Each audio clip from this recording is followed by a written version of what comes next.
மாதத்தின் கர்த்தருடைய வாக்குத்தத்தத்தை நாம் வாசிப்போம். எரேமியா 15ஆம் அதிகாரம் 20ஆம் வசனம். எரேமியா தீர்க்கதரிசன புஸ்தகம் 15ஆம் அதிகாரம் 20ஆம் வசனம். உன்னை இந்த ஜனத்துக்கு எதிரே அரணான வெண்கல அலங்கமாக்குவேன். அவர்கள் உனக்கு விரோதமாய் யுத்தம் பண்ணுவார்கள், ஆனாலும் உன்னை மேற்கொள்ள மாட்டார்கள். உன்னை ரட்சிப்பதற்காகவும் உன்னை தப்புவிப்பதற்காகவும் நான் உன்னுடனே இருக்கிறேன் என்று கர்த்தர் சொல்லுகிறார். கிறிஸ்துவுக்குள் அன்பானவர்களே, இந்த மாதத்தின் கர்த்தருடைய வாக்குத்தத்தமாக எரேமியா தீர்க்கதரிசன புஸ்தகத்திலே 15ஆம் அதிகாரம் 20ஆம் வசனத்தை நாம் வாசித்தோம்.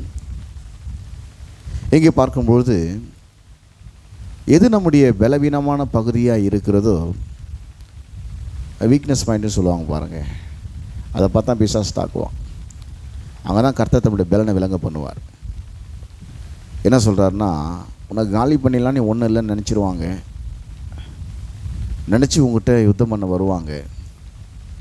ஆனால் அவங்க பார்த்தீங்கன்னா உன்னை ஜெயிக்க முடியாது. ஏன்னா உன்னை விடுவிக்கிறதுக்காக, ரட்சிக்கிறதுக்காக, அவங்களுடைய பொல்லாத தந்திரங்களிலிருந்து, சதி திட்டங்களிலிருந்து உன்னை விடுவிப்பதற்காக, உன்னை பொல்லாத சூழ்நிலைகளிலிருந்து, ஆபத்துகளிலிருந்து, சிக்கல்களிலிருந்து நீ போய் சிக்கிக்கொள்ளாதபடி உன்னை தப்புவிப்பதற்காக நான் உன்னுடனே கூட இருக்கிறேன் என்று கர்த்தர் சொல்லுகிறார். அன்பானவர்களே, எப்படி அதை செய்கிறாங்கிறது அந்த வசனத்துடைய முதல் 2 வரிகள் சொல்லுகிறது. என்ன பண்ணுறாருன்னா, உன்னை இந்த ஜனத்துக்கு எதிரே, எந்த ஜனம் உனக்கு எதிராக வருகிற இந்த ஜனத்துக்கு எதிரே என்ன பண்ண போகிறோன்னா, வெண்கல அலங்கமாக்குவேன். இருக்கிறதுல ரொம்ப ஸ்ட்ராங்கானதுன்னு சொல்கிறாங்க வெண்கலம். ஆனால் வெண்கல கதவுகளை உடைத்து, இரும்பு தாழ்பாள்களை முறித்து, ஒளிப்பிடித்துள்ள புதலைகளையும் அந்த காலத்தில் பொக்கிஷங்களையும் உனக்கு தருவேன் என்று சொல்லி கர்த்தர் வாக்கு பண்ணி. வெண்கலம் அவ்வளோ ஸ்ட்ராங், அது சீக்கிரத்தில் உடைக்க முடியாது. உன்னை உடைச்சி அப்படியே ஒன்றுலாமாக்கி, உன்னை நொறுக்கி, உன்னை அப்படியே ஒரு மூலையில் உட்கார வைக்கலான்னு உனக்கு எதிராக சில ஆட்கள் எழும்பியிருக்கிறாங்க. ஆனால் கர்த்தர் சொல்கிறார், அவங்களுக்கு எதிராக, உன்னை இந்த ஜனத்துக்கு எதிரே யார் உன்னை நிர்பலமாக்கணும்னு நினைக்கிறாங்களோ, உன்னை அவமானப்படுத்த நினைக்கிறாங்களோ, உன்னை ஒன்றுலாமாக்கணும்னு நினைக்கிறாங்களோ, அவங்களுக்கு முன்பாக, அவங்களுக்கு எதிரே நான் ரொம்ப ஸ்ட்ராங் ஆக்கிடுறேன். உன்னுடைய பலவீனமான எல்லா பகுதிகளையும் நான் இடைப்பட்டு உன்னை பலப்படுத்தி உங்கள்கிட்ட உன்னை ஜெயிச்சிடற மாதிரி பார்க்குறதுக்கு தெரியும். அவர் தான் இங்கே சொல்கிறாரு, அவர்கள் உனக்கு விரோதமாய் யுத்தம் பண்ணுவார்கள். ஒருவேளை உனக்கு எதிராக கூட அவங்க வரலாம், யுத்தம் பண்ணுவார்கள், ஆனாலும் உன்னை மேற்கொள்ள மாட்டார்கள். உன்னை நான் ரொம்ப ஸ்ட்ராங் ஆகிக்கிறேன். இந்த மாதத்தில் நம்ம நினைக்கலாம், நான் அநேக காரியங்கள் ரொம்ப பலவீனமாக இருக்கிறேனே, ரொம்ப தோல்வி அடையக்கூடிய ஒரு நிலையிலே நான் இருக்கிறேனே, எல்லாவற்றையும் இழந்து போகக்கூடிய ஒரு நிலையிலே நான் இருக்கிறேனே, ஒரு பாதுகாப்பற்ற நிலையிலே நான் இருக்கிறேனே, என்னால் சவால்களுக்கு முன்பாக நிற்க முடியவில்லையே, என்னால் பிரச்சனைகளுக்கு முன்பாக நிற்க முடியவில்லையே, என்னால் இந்த எதிர்மறையான எண்ணங்களுக்கு முன்பாக நிற்க முடியவில்லையே, எனக்கு எதிராக வருகிற இந்த ஏராளமான பிரச்சனைகளுக்கு முன்பாக, சூழ்நிலைகளுக்கு முன்பாக என்னால் நிற்க முடியவில்லை என்று சொல்லி ஒருவேளை நீங்கள் கவலைப்பட்டு கலங்கி கொண்டிருக்கலாம். உங்கள் பலவீனத்தை குறித்து அப்படி ஒரு வேளை கவலைப்படலாம். ஆனால் கர்த்தர் உங்கள் பலவீனத்தில் இடைப்பட்டு, எதில் நீ வீக்னஸ்ன்னு நீங்கள் நினைக்கிறீங்களோ அல்லது மற்றவங்க நினைக்கிறாங்களோ, அதில் உங்களை ரொம்ப நான் ஸ்ட்ராங் ஆக்கிடுறேன், அதை உடைக்க முடியாத அளவுக்கு நான் ரொம்ப ஸ்ட்ராங் ஆக்கிடுறேன். உன்னை இந்த ஜனத்துக்கு எதிரே அரணான வெண்கல அலங்கமாக்குவேன். அலங்கன்னு சொன்னாலே பார்த்தீங்கன்னாக்கா ஸ்ட்ராங் ஹோல்டு, அதாவது அரண்கள் என்று நாம் அதை சொல்லுகிறோம். அலங்கம் என்றும் அது அங்கே சொல்லப்படுகிறது. ஒரு பெரிய மதில் சுவர், அது அதை இடிக்க முடியாது பாருங்கள். ஒரு நாட்டுடைய மதில் சுவரை இடிக்க முடியாது, அவ்வளோ ஸ்ட்ராங்காக கட்டி வச்சுருப்பாங்க. சொல்கிறார், அது மாதிரி உன்னை இடிக்க முடியாத அளவுக்கு நான் ஸ்ட்ராங்காக ஆக்கிடுறேன். இது வரைக்கும் நீ வாழ்க்கையில் இடிந்து கிடந்தாய், நொறுக்கப்பட்டு, உடைக்கப்பட்டு, காயப்பட்டு, வெட்கப்பட்டு, அவமானப்படுத்தப்பட்டு, தூக்கி எறியப்பட்டு நீ இருந்தாய். இனி உன் எதிர்காலம் எப்படி இருக்கும் என்கிற பயங்களும் கேள்விகளும் நம்பிக்கையற்ற நிலையும் உன் உள்ளத்திலே எழும்பி உன்னை ஒவ்வொரு நாளும் சோர்வடைய பண்ணி கொண்டிருக்கிறது. ஆனால் கர்த்தர் இந்த வருடத்தின் கடைசி மாதத்திலே உங்களை பார்த்து சொல்லுகிறார், உன்னை இந்த ஜனத்துக்கு எதிரே அரணான வெண்கல அலங்கமாக்குவேன். ரொம்ப ஸ்ட்ராங்கான ஒரு மதில் சுவராக நான் உன்னை மாற்றிடுறேன் அப்படின்னு சொல்லிவிட்டு, உனக்கு எதிராக ஒரு ஆட்கள் வருவாங்க, ஆனால் தோல்வியடைகிறதுக்காக வருவாங்க. வரமாட்டாங்கன்னு நினச்சிடாத. நீ ஒரு சாதாரண ஆள் நினச்சி உன்னை மோதி பார்ப்பாங்க. மோதம் தெரிஞ்சிடும் நீ ஒரு ஸ்ட்ராங்கான ஆளுன்னு. உன்னை வீழ்த்திலாம் நினச்சி வருவாங்க, ஆனால் அவங்க விழுந்து போவாங்க. அவர்கள் உனக்கு விரோதமாக யுத்தம் பண்ண வருவார்கள், ஆனாலும் உன்னை மேற்கொள்ள மாட்டார்கள். நான் என்ன பண்ண போகிறேன் தெரியுமா? உன்னை அவ்வளோ ஸ்ட்ராங் ஆக்கிட்டு உன் கூடவே இருக்கிறேன். எதுக்கு தெரியுமா? உன்னை ரட்சிப்பதற்காகவும் அவர்களால் வருகிற எல்லா பிரச்சனைகளிலிருந்தும், இல்லை ஏற்கனவே நீ சிக்கியிருக்கிற எல்லா பிரச்சனைகளிலிருந்தும், எல்லா அடிமைத்தனத்திலிருந்தும் உன்னை வெளியே கொண்டு வருவதற்காகவும், உன்னை ரட்சிப்பதற்காகவும், உன்னை அவருடைய எல்லா பொல்லாப்புகளிலிருந்து தப்புவிப்பதற்காகவும் நான் உன்னுடனே இருக்கிறேன் என்று கர்த்தர் சொல்லுகிறார். இதுக்கு இணையான இன்னொரு வசனம் வாசிக்கிறேன் பாருங்க. இந்த ஏசியா 41 அதிகாரம் 14-15 இதுக்கு இணையான வசனம் நான் வேறு மாதிரி வரும். அது உங்களுடைய பார்வையில் ஒருவேளை நீங்கள் ஒரு புழு பூச்சி மாதிரி நீங்கள் நினச்சிட்டு இருக்கலாம். ஒருவேளை அப்படி கூட நீங்கள் நினச்சிங்க, பரவாயில்ல. ஆனால் அவங்க பார்வையோடு நீங்கள் ஒரு புழு பூச்சி மாதிரி தெரியலாம். எப்படி சில ஜனங்க வேவு பார்க்குறதுக்கு 12 கோத்திர பிதாக்கள் ஆடும்போது அந்த 10 பேர் சொன்ன துர்ச்செய்தி எப்படி இருந்துனாக்கா, அவங்க பார்வையிலும் இவங்க ஒன்றும் இல்லை, இவங்க பார்வையும் இவங்க ஒன்றும் இல்லைன்ற மாதிரி நினச்சிக்கிறாங்க. ஒரு நாள் நீங்கள் அப்படி கூட நினச்சிருக்கலாம். உங்கள் பார்வையில் நீங்கள் ஒன்றும் இல்லாமல் இருக்கலாம், மற்றவங்க பார்வையில் நீங்கள் ஒன்றும் இல்லாமல் இருக்கலாம். அப்படி கூட இருந்துங்க, பரவாயில்ல. ஆனால் உங்க கூட நான் இருக்கிறேன், உங்க கூட நான் இருக்கிறேன் சொல்கிறாரு. யாக்கோபு என்ன பூச்சி, நான் பூச்சின்னு அவர் சொல்லலை. நீ ஒரு பூச்சி மாதிரி ஒரு மைண்ட் செட்டப் வச்சுருக்கிற, நான் ஒன்றும் இல்லை நினச்சிட்டு இருக்கிறேன். சரி, அப்படி கூட இருந்துக்கோ. இஸ்ரவேலின் சிறு கூட்டமே, நான் ஒரு சின்ன ஆள், என்ன பண்ண முடியும்னு, என்னால் என்ன பண்ண முடியும்? நான் ஒரு சிறு கூட்டமாக இருக்கிறேன்னு நீ நினச்சிருக்கலாம். சரி, அப்படியே கூட வச்சுக்கோ. யாக்கோபு என்னும் பூச்சியே, இஸ்ரவேலின் சிறு கூட்டமே, பயப்படாதே அப்படின்னு சொல்லிட்டு நான் உனக்கு சப்போர்ட்டாக இருக்கிறேன்றார். நான் உனக்கு துணை நிற்கிறேன் என்று கர்த்தரும் இஸ்ரவேலின் பரிசுத்தருமாகிய உன் மீட்பர் உரைக்கிறார். நீ ஒரு பூச்சி மாதிரி அப்படியே ஒன்று நசிக்கலாம்னு நினச்சாங்க. ஆனால் நான் உன்னை எப்படி மாற்ற போகிறேன்னா, 15 வசனத்தில், இதோ போரடிக்கிறதுக்கு நான் உன்னை புரிதும் கூர்மையுமான பற்கள் உள்ள இயந்திரமாக்கிறேன். உன்னை ஒரு பெரிய ஹிட்டாச்சி ஜேசிபி மாதிரி ஆக்கிடுறேன். நீ மலையாட்சி காலி பண்ணிவிடுவேன். உன்னை பூச்சாட்சி நசுக்கிற மாதிரி அவன் நினச்சிருந்துருக்கலாம். இல்லை நீ கூட ஒருவேளை ஒரு புழு பூச்சி மாதிரி நான் இருக்கிறேன், நான் ஈஸியாக நசுக்கிடுவாங்கன்னு நினச்சிருக்கலாம். ஆனால் நான் உன்னை எப்படி கூட இருந்து உன்னை ஸ்ட்ராங்காக்க போகிறேன்னாக்கா, ஒரு பெரிய ஜேசிபி மிஷின் மாதிரி, ஹிட்டாச்சி மாதிரி மலைகள்லாம் அடித்து நொறுக்கிற ஒரு பெரிய பலமுள்ள ஒரு மிஷின் மாதிரி, எந்திரம் மாதிரி நான் உன்னை மாற்ற போகிறேன். இதோ போரடிக்கிறதுக்கு நான் உன்னை புரிதும் கூர்மையான பற்கள் உள்ள இயந்திரமாக்குகிறேன். யாரெல்லாம் நீ ஒரு பெரிய மலை நினச்சியோ அதெல்லாம் இப்போ நீ காலி பண்ண போகிற. உனக்கு யாரெல்லாம் ஒரு பெரிய உன்னால் சமாளிக்க முடியாத ஆளாக இருந்தாங்களோ, இப்போ அவங்கெல்லாம் உன் கண்ட்ரோலில் வந்துட போகிறாங்க. எந்த பிரச்சனையெல்லாம் உன்னை மேற்கொண்டுச்சோ, இப்போ நீ அந்த பிரச்சனையை மேற்கொள்ள போகிற. எதெல்லாம் உனக்கு ஒரு தடையாக இருந்துச்சோ, இப்போ அதெல்லாம் உனக்கு படிக்கற்களாக தடைக்கற்கள் மாறப்போகிறது. நீ மலைகளை மிதித்து நொறுக்கி குன்றுகளை பதருக்கு ஒப்பாக்கி விடுவாய். உன் பார்வையில் மலையாக இருந்தது, அவங்க பார்வையில் நீ பூச்சி மாதிரி இருந்த.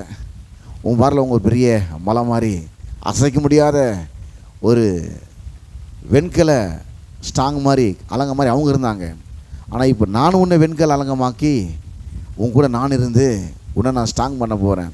எதுவெல்லாம் உன்னுடைய பலவீனமான பகுதி என்று சொல்லி நினைத்து உன்னை மேற்கொள்ளும்படியாக ஒரு இடத்துல வந்தார்களோ, நான் உன்னை அதிலிருந்து காப்பாற்றுவதற்காக, ரட்சிப்பதற்காக நான் உன்னை பலப்படுத்தி, உன்னை ரொம்ப ஸ்ட்ராங்காக்கி, உன்னை வெண்கல அலங்கமாக்கி, உன்னோடு கூட நான் இருந்து அவர்கள் உன்னை மேற்கொள்ளாதபடி நான் உனக்கு துணையாக இருக்கேன் என்று சொல்லி கர்த்தர் என்ன பண்ணுறாரா, இங்கே வாக்கு பண்ணுகிறார். அந்த எரேமியா 15:20 இணையான வசனம் இது. எரேமியா 15:20 தான் வாக்கு தத்துவம். திரும்ப அதுக்கே வரும். உன்னை இந்த ஜனத்துக்கு எதிரே அரணான வெண்கலை அலங்கமாக்குவேன். நீ வீக்னஸாக இருக்கலாம், நான் உன்னை ஸ்ட்ராங்காக ஆக்கிடுறேன்றார். என்ன பண்ணுறேன், நான் உன்னை ஸ்ட்ராங்காக ஆக்கிடுறேன் அப்படி சொல்லிட்டு, உன்னை இந்த ஜனத்துக்கு எதிரே அரணான வெண்கலை அலங்கமாக்குவேன். அவர்கள் உனக்கு விரோதமாக யுத்தம் பண்ணுவார்கள், ஆனாலும் உன்னை மேற்கொள்ள மாட்டார்கள். உன்னை ரட்சிப்பதற்காகவும் உன்னை தப்புவிப்பதற்காகவும் நான் உன்னுடனே இருக்கிறேன் என்று கர்த்தர் சொல்லுகிறார். அவருடைய எல்லா விதமான உபாய தந்திரங்களிலிருந்து உன்னை ரட்சித்து தப்புவிப்பதற்காக உன்னோடு கூட நான் இருக்கிறேன். நீ ஒரு பூச்சி மாதிரி நினச்சிட்டு இருக்கலாம், அவங்க பார்வை நீ அப்படி தான் இருக்குன்னு தெரிஞ்சிருக்கலாம். ஆனால் நான் ஒரு பெரிய மலைகளெல்லாம் மிதித்து நொறுக்கக்கூடிய ஒரு பற்களுள்ள ஒரு சக்தி வாய்ந்த ஒரு எந்திரம் போல உன்னுடைய பலவீனமான பகுதிகளை நான் பலப்படுத்த போகிறேன்னு சொல்லி கர்த்தர் வாக்கு பண்ணுகிறார். அப்படி தான் பார்த்தீங்கன்னாக்கா இந்த இஸ்ரவேலர்கள் எகிப்திற்கு தெரிந்தார்கள். கிட்டத்தட்ட 430 வருஷம் பார்த்திங்கன்னா அவங்க அடிமையாக வாழ்ந்து அவங்க சொன்னால் செய்யணும், போடுற சாப்பாடை சாப்பிட்ணும், சொல்கிற வேலையும் செய்யணும், அப்படி அடிமையாகவே வாழ்ந்துட்டு இருந்தாங்க பாருங்கள். மைண்ட் செட்டப்லாம் அவங்கள பார்த்தோன்னே பயந்துடுற மாதிரி ஆயிடுச்சு. திடீர்னு அங்கே கர்த்தர் விடுவிச்ச உடனே அவங்க வந்துட்டாங்க. வந்து அவன் பார்க்குறான், எப்படி அவங்கள அனுப்பலாம், திரும்ப அவங்க பிடிச்சிட்டு வா, நம்ம என்ன செய்வாங்களா அவங்கன்னு சொல்லி யுத்த வீரர்களை அனுப்புகிறான் பாருங்கள். அனுப்பின உடனே கர்த்தர் என்ன பண்ணுறான், ஒரு பக்கம் செங்கடல், இன்னொரு பக்கம் பார்வோனுடைய சேனைகள். இந்த யாத்திராகும் 14 வசனம் வாசிக்கிறோம். அங்கே கர்த்தர் என்ன பண்ணுறான், இவ்விதமாய் கர்த்தர் அந்நாளிலே இஸ்ரவேலரை எகிப்தியரின் கைக்கு தப்புவித்து ரட்சித்தார். அவங்க கையிலேருந்து கர்த்தர் என்ன பண்ணுறாரா, இவங்க பலவீனமான ஆட்கள், நம்ம யுத்த வீரர்கள், நமக்கு ஈஸியாக மேற்கொள்ளலான்னு சொல்லி வந்தாங்க.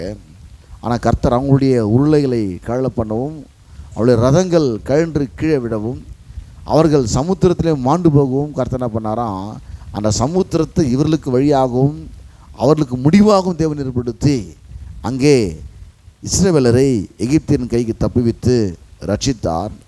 கடற்கரையிலே எகிப்தியர் செத்து கிடக்கிறதை இஸ்ரவேலர் கண்டார்கள். யார் எதிராக வந்தாங்களோ அவங்க ஒன்றும் இல்லாமல் ஆயிட்டாங்க. இதை மோசே உணர்ந்து சொல்கிறான், நான் ஒரு கோலுங்கையுமா பார்வைக்கு முன்பாக அவ்வளோ பெரிய வல்லரசு நாடு, இப்போ எப்படி அமெரிக்கா வல்லரசு நாடு, அப்போது எகிப்து ஒரு பெரிய வல்லரசு நாடு, பார்வைக்கு முன்னாடி பேசுறதுக்கே ஒரு இது இருக்கணும், ஒரு பெரிய ஆளாக இருக்கணும் அவன். ஆனால் மோசே கர்த்தர் அனுப்புகிறாரு. அவன் வந்து ரொம்ப 40 வருஷம் ஆடு மேய்ச்சினால அவனுடைய அனுபவங்கள்லாம் போய் ஒரு திக்கு வாங்கி மந்தனாமுள்ள ஒரு அனுபவத்துக்குள்ளாம வந்துட்டான். இப்போ அவன் கோல் எடுத்துகிட்டு போகிறான். இப்போ அவன் சொல்கிறான், அங்கேருந்து வெளியே வந்த உடனே யாத்திரம் 18ஆம் அதிகாரம் 3 முதல் 4 வரை வாசிக்கும் போது, அவருடைய 2 குமாரரையும் கூட்டிக் கொண்டு பிரயாணப்பட்டான்.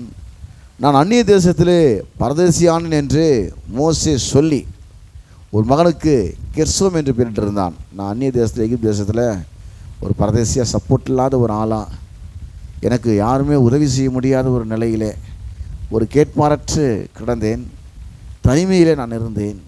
அப்படிப்பட்ட நிலையிலே தேவன் என்ன பண்ணாராம், நான் பரதேசியாக இருந்தேன் அப்படின்னு சொல்லிட்டு ஒரு மகனுக்கு கெர்சோம் சொல்லி பேரிட்டு, என் பிதாவின் தேவன் எனக்கு துணை நின்று பார்வோனின் பட்டயத்துக்கு என்னை தப்புவித்தார் என்று சொல்லி மற்றவனுக்கு எலியேசர் என்று பெயரிட்டான். ஆண்டவர் எனக்கு சப்போர்ட்டாக இருந்தார், யாருமே சப்போர்ட்டாக இல்லை, பரதேசியாக இருந்தேன். பரதேசம் யாருமே சப்போர்ட் இல்லாமல் உதவியற்ற நிலையிலே விசாரிப்பற்ற நிலையிலே இருப்பதுக்கு பேர் தான் பரதேசியாக இருப்பது. அப்படி தான் வந்து ஆபிரகாம் வந்தான். அப்படி தான் இங்கே மோசையும் போகிறான். நாம் ஒரு சூழ்நிலை சந்திக்கும் போது ஒருவேளை நமக்கு அங்கே சப்போர்ட்டிவாக சில ஆட்கள் இல்லாமல் இருக்கலாம், நம்ம விசாரிப்பதற்கு சில ஆட்கள் இல்லாமல் இருக்கலாம், நமக்கு எதிராக கூட சில ஆட்கள் அங்கே இருக்கலாம். ஆனால் கர்த்தர் வந்து கூட என்ன பண்ணுறாராம், நமக்கு துணை நிற்கிறார். 4ஆம் வசனத்தில், என் பிதாவின் தேவன் எனக்கு துணை நின்று பார்வோனின் பட்டயத்துக்கு என்னை தப்புவித்தார். இந்த பார்வோன் மிகப்பெரிய ராஜா, அவனுக்கு எதிராக தான் நான் போகிறேன், எனக்கு சப்போர்ட்டாக ஒருத்தனும் இல்லை. ஆனால் ஆண்டவர் எனக்கு சப்போர்ட்டாக இருந்து எனக்கு அவனால் வருகிற பிரச்சனைகளும் தேவன் என்ன பண்ணாராம், அவனுடைய பட்டயத்துக்கு என்னை தப்புவித்தார் என்று சொல்லி மற்றவனுக்கு எலியேசர் என்று பெயரிட்டிருந்தான். அன்பானவர்களே, நம்முடைய தேவன் கூட பார்த்தீங்கன்னாக்கா இந்த உலக மக்களால் வருகிற எல்லா எதிர்ப்புகளிலிருந்து நம்மை விடுவிக்கிற, நம்மை தப்புவிக்கிற நல்ல தேவனாக அவர் இருக்கிறார். யாத்திராம் 6ஆம் அதிகாரம் 7ஆம் வசனத்திலே, உங்களை எனக்கு ஜனங்களாக சேர்த்து கொண்டு உங்களுக்கு தேவனாயிருப்பேன், உங்கள் மேல் எகிப்திய சுமத்தின சுமைகளை நீக்கி உங்களை விடுவிக்கிற உங்கள் தேவனாகிய கர்த்தர் நான் என்று அறிவீர்கள். எவ்வளோ பெரிய சுமைகள் உங்கள் மேலே சுமத்தப்பட்டிருந்தாலும், எவ்வளோ பெரிய பாரங்களை நீங்கள் சுமந்து கொண்டிருந்தாலும், அதெல்லாம் உங்கள் மேலேருந்து நான் எடுத்து உங்களை அந்த அடிமைத்தனத்திலிருந்து நான் வெளியே கொண்டு வருகிற கர்த்தர் என்பதை நீங்கள் அறிவீர்கள் என்று சொல்லி கர்த்தர் இங்கே சொல்கிறார். என்ன பண்ணுறாராம் கர்த்தர், நம்முடைய சத்துருக்களுக்கு நம்ம விலக்கி கர்த்தர் நம்மை விடுவிக்கிறார். எப்படி நம்ம இந்த ஜனத்துக்கு எதிரே பெண்களை அலங்கமாக்குவேன்னு சொல்லி வாக்கு பண்ணார். உனக்கு எதிராக சில ஆட்கள் வரலாம், சில சவால்கள் இருக்கலாம், சில பிரச்சனைகள் இருக்கலாம். ஆனால் அது உன்னை ஜெயிக்க போகிறதில்ல, நீ தான் அதை ஜெயிக்க போகிற. அது உனக்கு முன்பாக தோல்வியடைந்து போக போகிறப்ப தான் உங்கள்கிட்ட முதல் நினச்சி வந்தவங்க உனக்கு பின்னாடி தேவன் மிகப்பெரிய துணையாக இருக்கிற என்பதை கண்டு அவர் கர்த்தர் என்பதை அவர் அநேகர் அறிந்து கொள்வார்கள். நான் உனக்கு துணையாக இருக்கிறேன், உன்னை விடுவிக்கிறேன் என்பதை அந்த மக்கள் அறிந்து கொள்வார்கள். முதல்ல பண்ண கர்த்தர் நமக்கு எதிராக ஆட்களுக்கு வந்து நம்ம கவலைப்பட வேண்டாம், கலங்க வேண்டாம். அவங்கக்கிட்ட நம்மளை கர்த்தரை காப்பாற்றுகிறவராய் நம்மை அவருடைய அந்த சத்துருக்களிடமிருந்து நம்ம விலக்கி விடுவிக்கிற நல்ல தேவனாக அவர் இருக்கிறார். இதை தாவீதும் அநேக முறை சொல்லியிருக்காரு, பவுலும் பல இடங்களில் சொல்லியிருக்காரு. தாவீது சொன்ன வசனத்தை வாசிக்கிறேன். 2 சாமுவேல் 22:49 முதல் 50 வரை, 2 சாமுவேல் 22 49 முதல் 50 வரை. அவரே என் சத்துருக்களுக்கு என்னை விலக்கி விடுவிக்கிறவர். சத்துரு கொடுத்து பயப்படாதீங்க, அவங்ககிட்ட அந்த கர்த்தர் நம்ம விலக்கி நம்ம விடுவிக்கிறவராக இருக்கிறார். எனக்கு விரோதமாக எழும்புகிறவர்கள் மேல் என்னை உயர்த்தி, யாரெல்லாம் அவனுக்கு ஆப்போசிட்டாக வராங்களோ அவங்க உங்களோட மிகப்பெரிய பலசாலிகளாக இருக்கலாம், திறமசாலிகளாக இருக்கலாம், அவங்க அதிகாரத்திலும் பதவியிலும் கூட ஒரு பெரியவர்களாக இருக்கலாம், உயர்ந்தவர்களாக இருக்கலாம், அவங்க எல்லா செல்வாக்களும் உன்னை பார்க்கலும் பலவான்களாக இருக்கலாம். எப்படி அந்த இஸ்ரவேலர்கள் வந்து இந்த 7 விதமான பொல்லாத ஜாதி உள்ள மக்களை பார்த்து சொன்னாங்களோ அப்படி கூட ஒரு அவங்க இருக்கலாம். அவர் சொல்கிறார் என்னன்னாக்கா, அவரே என் சத்துருக்களுக்கு என்னை விலக்கி விடுவிக்கிறவர், எனக்கு விரோதமாக எழும்புகிறவர்கள் மேல் என்னை உயர்த்தி, அவங்களுக்கு மேலே உன்னை ஒரு ஸ்டெப் மேலே கர்த்தர் பண்ணுறான், உயர்த்துறாரான். உன்னை உயர்த்தி கொடுமையான மனுஷனுக்கு என்னை தப்புவிக்கிறார். இது நிமித்தம் கர்த்தாவே ஜாதிகளுக்குள் உம்மை துதித்து உடைய நாமத்திற்கு சங்கீதம் பாடுவேன். இதனால் நான் பாடுறேன்றார். இது நிமித்தம் கர்த்தாவே. கர்த்தர் அப்படி விடுவிக்கும்போது தான் இஸ்ரவேல் மக்கள், தேவ பிள்ளைகள், தெரிந்து கொண்டவர்கள், ரட்சிக்கப்பட்டவர்கள் நன்றி நிறைந்த உள்ளத்தோடு கர்த்தர் சமூகத்தில் வந்து, கர்த்தர் இவ்வளோ பெரிய சவால்களுக்கு முன்பாக என்னை வெற்றி சிறக்க பண்ணினாரே, இவ்வளோ எதிரிகளுக்கு முன்பாக, எதிர்ப்புகளுக்கு முன்பாக கர்த்தர் என்னை பலப்படுத்தினாரே என்று சொல்லி உணர்ந்து கர்த்தர்கிட்ட, கர்த்தர் சமூகத்தில் ஓடி வந்து கர்த்தருக்கு நன்றி செலுத்துவார்கள். எரேமியா 31:11-12 வாசிக்கிறேன். கர்த்தர் யாக்கோபை மீட்டு, கர்த்தர் யாக்கோபை, அங்கே இஸ்ரவேல் வரல பாருங்கள், பல இடங்களில் யாக்கோபனே வருது. யாக்கோபுனால எத்தன் அப்படின்னு அர்த்தம். ஆனால் நான் உன்னை தேவன் சொல்கிறது நான் வைக்கப்படல பாடுவேன்றார். உன்னை தேவன் சொல்கிறதுக்கு நான் வைக்கப்படலை. கர்த்தர் யாக்கோபை மீட்டு அவனையும் பலத்தினுடைய கைக்கு அவனை நீங்களாக்கி விடுவிக்கிறார். உன்னோட பெரிய ஆள்கிட்டேருந்து உன்னை வெளியே கொண்டு வந்து அவனுடைய எல்லா விதமான தந்திரங்களிலிருந்து உன்னை நீங்களாக்கி உன்னை விடுவிக்கிற நல்ல தேவனாக அவர் இருக்கிறார். கர்த்தர் யாக்கோபை மீட்டு அவனின் பலத்தினுடைய கைக்கு அவனை நீங்களாக்கி விடுவிக்கிறார். அவர்கள் வந்து விடுவிச்ச உடனே சீயோனின் உச்சியிலே கெம்பீரித்து, சீயோன் என்றால் புதிய ஏற்பாட்டு சபை, அந்த இடத்துல அங்கே வருது. சீயோனின் உச்சியிலே கெம்பீரித்து கர்த்தர் அருளும் கோதுமை, திராட்சரசம், எண்ணெய், ஆட்டுக்குட்டிகள், கன்றுக்குட்டிகள் என்பவைகள் ஆகிய இந்த நன்மைகளுக்காக ஓடி வருவார்கள். அவருடைய ஆத்துமா நீர்ப்பாய்ச்சலான தோட்டம் போல் இருக்கும். அவர்கள் இனி தொய்ந்து போவதில்லை. இனி வாழ்க்கையில் எந்த தொய்வும் வர்றதே இல்லை. ஆபத்தை கண்டு பயப்பட வேண்டாம், சத்துருக்களை கண்டு பயப்பட வேண்டாம். இந்த ஆபத்திலிருந்தும் கர்த்தர் உங்களை விடுவிக்கிறவராக இருக்கிறார். நீங்கள் எப்படிப்பட்ட ஆபத்தான சூழ்நிலையிலே நீங்கள் இருந்தாலும் சங்கீதம் 50:15 சொல்லுகிறது, கர்த்தரை நோக்கி நீங்கள் கூப்பிடுங்கள். ஆபத்து காலத்திலே என்னை நோக்கி கூப்பிடு, நான் உன்னை விடுவிப்பேன், நீ என்னை மகிமை படுத்துவாய். அன்பானவர்களே, நம்முடைய தேவன் நல்ல தேவனாக இருக்கிறார், நம்மை தப்புவிக்கிற தேவனாக இருக்கிறார், விடுவிக்கிற தேவனாக. ஒரு சில உதாரணங்களை சொல்லி நான் முடிக்க விரும்புகிறேன். இந்த பார்வோனுடைய கரங்களிலிருந்து, எகிப்தியர் கரங்களிலிருந்தும் இஸ்ரவேல் ஜனங்களை தேவன் விடுவித்தார். அதை இன்னொரு வசனத்தில் வாசிக்கிறேன். யாத்திராகமம் 18:10, உங்களை எகிப்தியரின் கைக்கும் பார்வோனின் கைக்கும் தப்புவித்து எகிப்தியருடைய கையின் கீழ் இருந்த ஜனத்தை விடுவித்த கர்த்தருக்கு ஸ்தோத்திரம். யாருடைய உலக மக்களுடைய கண்ட்ரோலில் நீங்கள் இருந்தாலும் அவங்ககிட்ட கர்த்தர் உங்களை விடுவித்து அவருடைய சித்தத்தை செய்யும்படியான ஒரு நிலைக்குள்ளாக கர்த்தர்களை கொண்டு வரார் என்று சொல்லி வருடத்தின் கடைசி மாதத்திலே தேவன் நமக்கு வாக்கு கொடுக்கிறார். இரண்டாவது பார்த்தீங்கன்னா, இந்த கோலியாத்துடைய கரங்களிலிருந்து கர்த்தர் தாவீதை கொண்டு சவுலையும் இஸ்ரவேல் ஜனங்களையும் விடுவித்தார். அதை 1 சாமுவேல் 17:37 வாசிக்கிறோம். பின்னும் தாவீது என்னை சிங்கத்தின் கைக்கும் கரடியின் கைக்கும் தப்புவித்த கர்த்தர் இந்த பெலிஸ்தனுடைய கைக்கும் தப்புவிப்பார் என்றான். அப்பொழுது சவுல் தாவீதை பார்த்து, போ, கர்த்தருடனே இருப்பாராக என்றான். அன்பானவர்களே, உங்களுக்கு எதிராக இருக்கிற ஆள் பெரிய ஆளாக இருக்கலாம். நீங்கள் ஒரு பொடி பையனை மாதிரி கூட, தாவீது மாதிரி கூட அங்கே நீங்கள் தெரியலாம். கர்த்தர் உங்களோடு இருக்கிறார். இன்னும் தாவீது என்னை சிங்கத்தின் கைக்கும் கரடின் கைக்கும் தப்புவித்த கர்த்தர் இந்த பெலிஸ்தனுடைய கைக்கும் தப்புவிப்பார் என்றான். அப்பொழுது சவுல் தாவீதை பார்த்து, போ, கர்த்தருடனே கூட இருப்பாராக. மூன்றாவது ஒரு சம்பவம், இந்த எஸ்தர் புஸ்தகத்தில் ஃபுல்லாக வாசிக்கணும். நம்ம அதை வாசிக்க நமக்கு நேரம் இருக்காது. ஒரு ஆமான் என்கிற ஒரு துஷ்ட மனிதன் இருந்தான். முழு இஸ்ரவேல் ஜனங்களை அழிக்க முடியாத ஒரு பொல்லா திட்டத்தை அவன் தீட்டி இருந்தான். இன்றைக்கு அதே போல் கிறிஸ்தவ சபைகளை நாசமாக்கும்படி, கிறிஸ்தவத்தை ஒடுக்கும்படி அநேக துஷ்ட மனிதர்கள் எழும்பியிருக்கிறார்கள். எப்படி ஆமானுடைய தந்திரத்திலிருந்து மொர்தெகாயை தேவன் காப்பாற்றி, மொர்தெகாயை பயன்படுத்தி யூத ஜனங்களை தேவன் தப்புவித்தாரோ, அதே போல் இந்த வருடத்தின் கடைசி மாதத்திலே திருச்சபைகளுக்கு எதிராக, தேவ பிள்ளைகளுக்கு எதிராக, தேவனுடைய சித்தத்துக்கு எதிராக, தேவனுடைய நோக்கத்துக்கு எதிராக எழும்பியிருக்கிற எல்லா துஷ்ட மனிதர்களுடைய கரங்களிலிருந்து தேவன் நம்மை காப்பாற்றி, அந்த துஷ்ட ஆமான் அவனுடைய சதித்திட்டத்திலே அவனே விழுந்து போனது போல தேவன் செய்து சபைகளுக்கு ஒரு மிகப்பெரிய விடுதலை தேவன் இந்த மாதத்திலே கொண்டு வருவார். இந்த வருடத்தின் கடைசி மாதத்திலே கர்த்தர் நம்மோடு கூட உணர்த்தி இதை பேசுகிறார். நான்காவது பார்த்தீங்கன்னாக்கா, நமக்கு எல்லாம் அடிக்கடி நம்ம தெரிஞ்ச வசனம், பேசப்படுற வசனம், யோசபாத்துடைய வாழ்க்கையிலே இந்த அம்மோன் புத்திரர், மோவாப் புத்திரர், அம்மோனியருக்கு அப்புறத்தில் மனுஷர், இந்த 3 பேர் எதிராக வராங்க. இந்த 2 நாளாம் 20ஆம் அதிகாரத்தில் ஃபுல்லாக நம்ம அதை வாசிச்சிருக்கிறோம். அங்கே பார்க்கும்போது யோசபாத் ஒரு காரியம் செய்கிறாரு. தேவ சமூகத்தில் வந்து கர்த்தரை தெரிவதற்கு ஒருமுகப்படுகிறார். அன்பானவர்களே, இந்த கடைசி மாதத்திலே கர்த்தர் சமூகத்தில் வந்து நீங்கள் ஒருமுகப்படுங்கள். கர்த்தர் சமூகத்தில் நேரத்தை ஒதுக்குங்கள். முழுவதுமாய் கர்த்தர் செய்த நன்மைகள்லாம் எண்ணி பாருங்கள். கர்த்தர் மீண்டுமாய் இந்த வார்த்தையை நம்மோடு கூட உணர்த்துகிறார். எரேமியா 15:20 வாசிப்போம். இந்த வாக்குத்தத்தை நாம் வாசிப்போம். உன்னை இந்த ஜனத்துக்கு எதிரே, உனக்கு எதிராக ஆளை பற்றி கவலைப்படாதீங்க, சவாலை பற்றி கவலைப்படாதீங்க, எதிரிகளை பற்றி கவலைப்படாதீங்க, பிரச்சனைகளை பற்றி கவலைப்படாதீங்க, உங்களுடைய பலவீனத்தை குறித்து கூட நீங்கள் கவலைப்படாதீங்க. உன்னை இந்த ஜனத்துக்கு எதிரே அரணான வெண்கல அலங்கமாக்குவேன். அவர்கள் உனக்கு விரோதமாய் யுத்தம் பண்ணுவார்கள், ஆனாலும் உன்னை மேற்கொள்ள மாட்டார்கள். உன்னை ரட்சிப்பதற்காகவும் உன்னை தப்புவிப்பதற்காகவும் நான் உன்னுடனே இருக்கிறேன் என்று கர்த்தர் சொல்லுகிறார்.